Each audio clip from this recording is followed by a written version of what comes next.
Dramatic defeat at the Vitality Stadium to Bournemouth. The Sunday Times front page of their sports section says Bourne supremacy. 95th minute was when Adley scored that winning goal.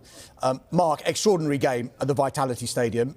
If you can look at it one way, it was 13 games unbeaten in all competitions for Liverpool going into it, but it masks the fact that the previous four before this defeat were all draws in the Premier League.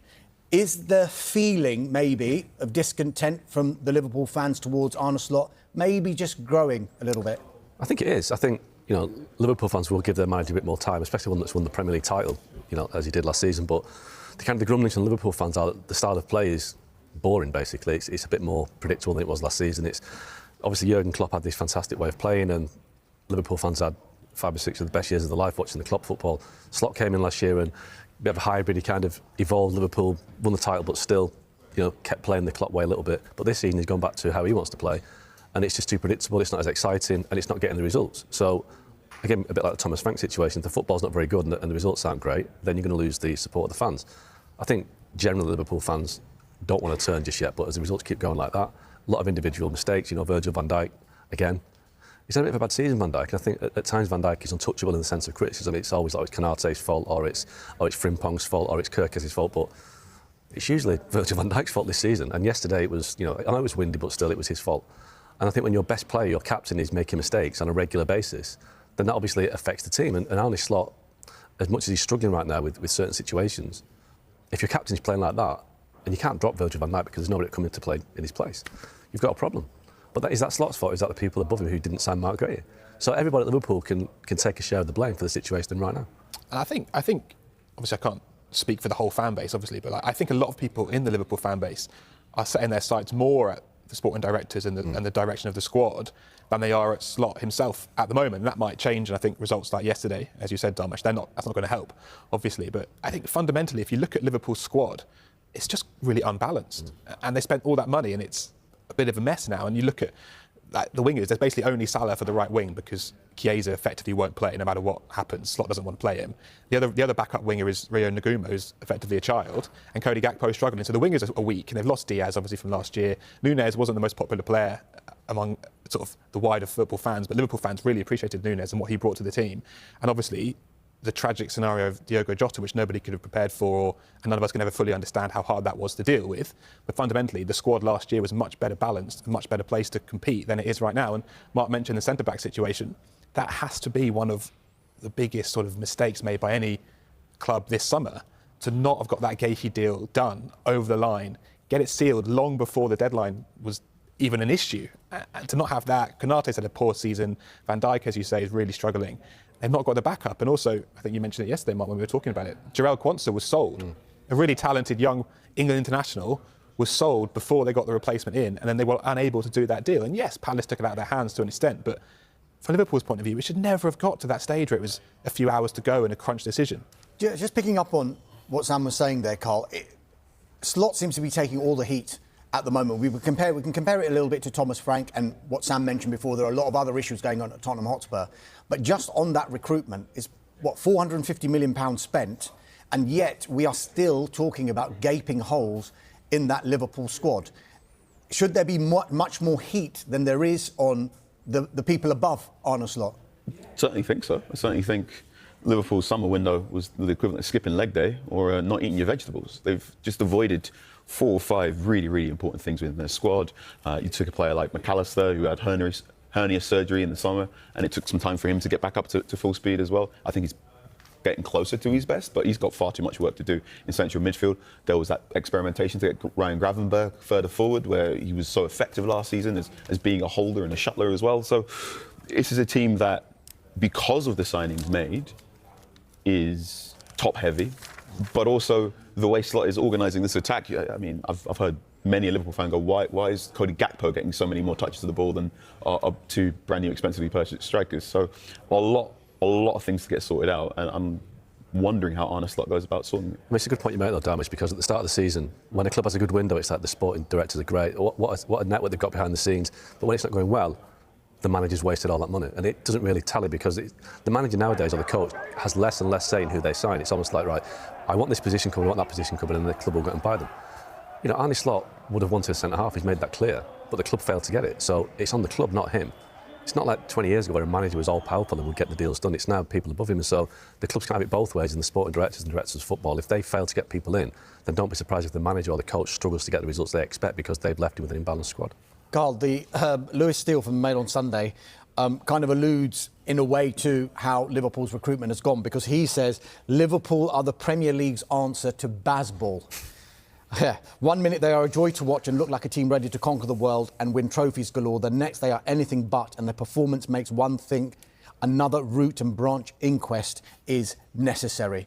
Does that sum them up just at the moment? I think it's a fantastic summation of Liverpool's current travails. They've unfortunately got a glass jaw right now, and it was a difficult window they had to address. Because Trent Alexander-Arnold was leaving, they had to rework how their right-hand side was going. Also because Andrew Robertson perhaps couldn't get up and down the field in the same way that he wanted to as well, they were going to have to rework their left flank at the same time. So they did that in theory by getting Kirkes and Frimpong, but also the knock-on effect of those signings and how they play had massive alterations on everything. I mean, I was sat with a Liverpool fan watching this game, and they commented about how the balls Mo Salah is getting. He's getting the ball in different areas in the final third, and he's also not getting the passes in the same fluency that Trent Alexander-Arnold get him. He's having to run around a bit more, chase his own touch to get that ball under control, and Salah's not as quick as he used to be, and it's making life easier for Premier League defenders to stop him, which is...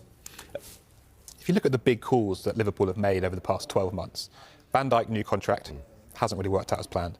Salah new contract, definitely hasn't worked out as planned. Alexander-Arnold couldn't keep him. That's hurt the team massively.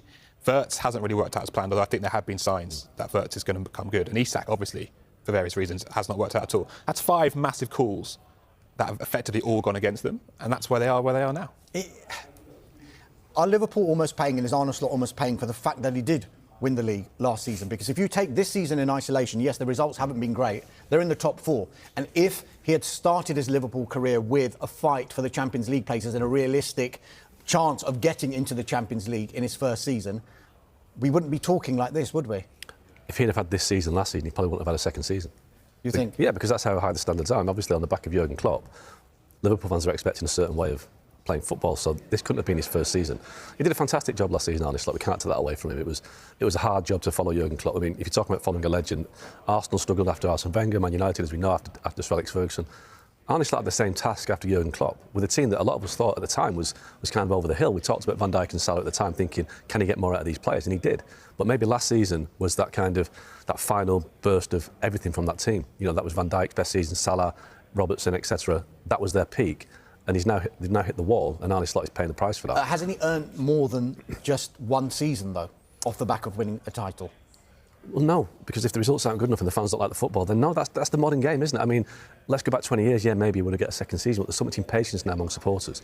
And like I said with the Thomas Frank scenario, if the football isn't great and the fans don't like it and the results are also bad, then that is a lethal cocktail for any coach, especially now. The worry for Slot is the further away Liverpool get from Klopp and that muscle memory they had, the more time Slot's had to work with them and impose his methods, the worse they're getting. Over time, it's going in the wrong direction, and I think a lot of last year, and this is to Slot's credit, to be clear, it's not a criticism of him, but a lot of last year, you could see, as Mark said before, a lot of Klopp in that team still.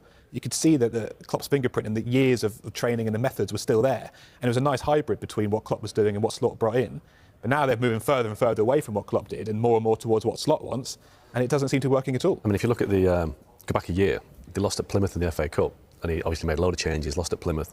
Liverpool fans I speak to will say to me that was the point that from that point on Liverpool tailed off, and the way they ended the season, they won the league, and I don't think they won another game after that. So the switch almost was flicked a year ago, February onwards, and he's not really been able to get out of that rut, which is why they made that big investment in the summer, because the club could see that a lot of the players that were so fantastic in the first half of the season had begun to tail off. But I mean, to be fair, Sam, when you mentioned the 3 contracts that were up last summer, they couldn't afford to let 3 massive players go. They had to keep Van Dijk and Salah just for kind of the public look of it, because if you lose 3 of your biggest players, that's a massive kind of, almost like waving the white flag, isn't it, to let so many go. But you're right, that now it doesn't look great, but they couldn't lose 3 such huge players at once. There are mitigating circumstances in this defeat, in that Konate couldn't play because he's on leave due to his father's passing. Joe Gomez gets injured as well. So this is a thin squad. And this is an unbalanced squad that is being made thin due to absence and injury. There are also 2 or 3 things that Arne Slot couldn't have legislated for, prepared for. There was a 7-minute pause before Endo comes on the field to come up. Whose fault was that? This is an interesting one in that why are a group of Premier League winners, a team that was the best in the country not too long ago, not recognising the basics of football, which is you're down to 10 men, get the ball off the field as soon as possible. That's not. I don't put that on a slot. I put that down on a collective funk or brain freeze from a group of players that should know better. For this collection of players that have played this many Premier League games together and winning games together, they are making mistakes that amateurs make, and that indicates to me something isn't quite right above the shoulders. Just one final question, Sam, before we go to the break. We should mention Bournemouth here. Last week we were talking about Oliver Glasner. He's one of the managers who's going to become available at the end of the season. And the question may be, after some interviews that he had and press conferences that he held, is he actually damaging his chances of getting one of these big jobs? Has Andoni Iraola actually gone the other way? Despite recent results for Bournemouth, what happened last night was Andoni Iraola's Bournemouth. Yes, we are going to go for it no matter what. Yeah. I mean, I think he's absolutely among the sort of most highly rated coaches in Europe, and I think he would be on the list of any club looking to get a new manager in the summer. I do wonder a bit, sort of going back to the Frank point about him being a bit too Brentford for too many people. I wonder if Iraola will be associated with being a bit too Bournemouth. I think also the other issue with Iraola, and I know it's not directly your question, Dharmesh, sorry, but I think you look at it and like his style of play is so intense and it's just hard running. Reminds me a little bit of Postecoglou in that sense, which is not to say that it's all the same, just in the sort of physical demands of it. And I think you see over the course of his seasons at Bournemouth, they paid a price for that with injuries. And I think if I was a top European club with 3 games a week, I think I'd look at him and be a bit concerned for that reason. But he's certainly going to be on the list of a lot of clubs. And I think Spurs had him on their list before as well. So if Frank does go, I think he'd be very much on their list, I'm sure.